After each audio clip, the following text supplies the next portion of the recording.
have to tell you this story now. There's a couple stories about your mom. They're my favorite, some of my favorite stories.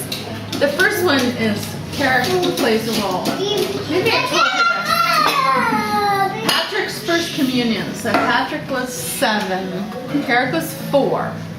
Your mom came down to our house. She was sitting out on the back deck. So we had neighbors across the street, Bob and Sue.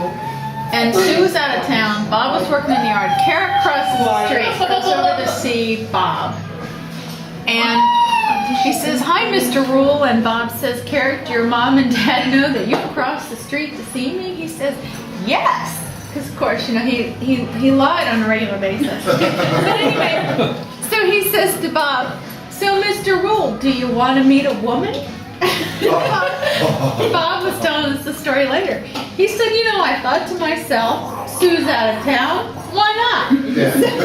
He said, "Sure, Carrick." So Carrick says, "Come with me." So he takes Bob across the street, goes into our backyard. Your mom's sitting on the deck, and Carrick says, "There she is." So Bob just went up and introduced himself, and Carrick made $20. Yeah. Finder's fee. But the other story is, and I'm going to tell this one too, and I'm getting to the age where we're all repetitive, but it was after my mom died, and your mom was down in Texas, and she helped me and my cousin and my father's sister clean out all my mom's stuff, and you know, it was pretty emotional. I mean, it was really hard on everybody, and then you know, there were a lot of people there, you know, a lot of people at the funeral. It was just, you know, tons and tons of people and real busy and everything. And then everybody had left. And the only people left there with my dad were me and your mom. So we went out to dinner.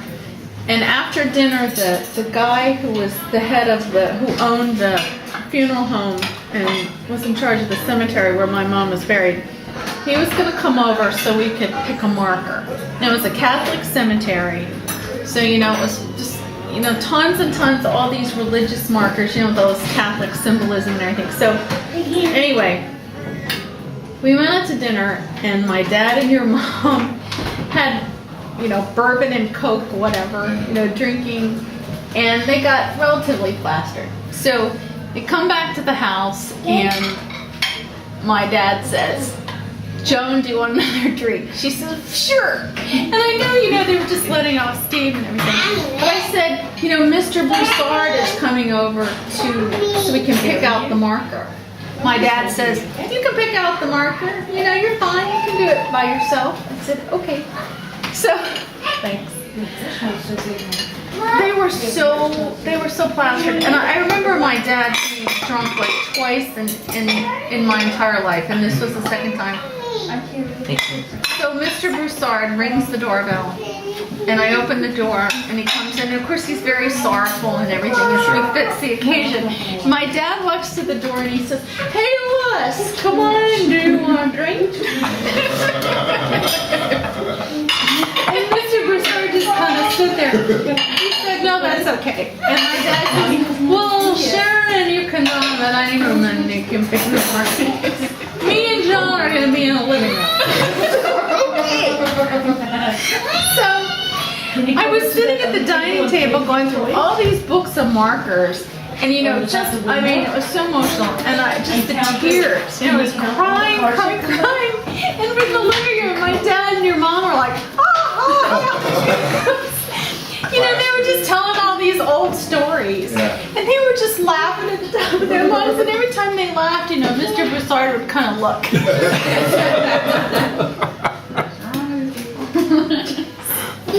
The only other time I ever remember my dad drunk was you all had come down to visit us. And I don't Is want that to a say, connection between us and your dad getting drunk?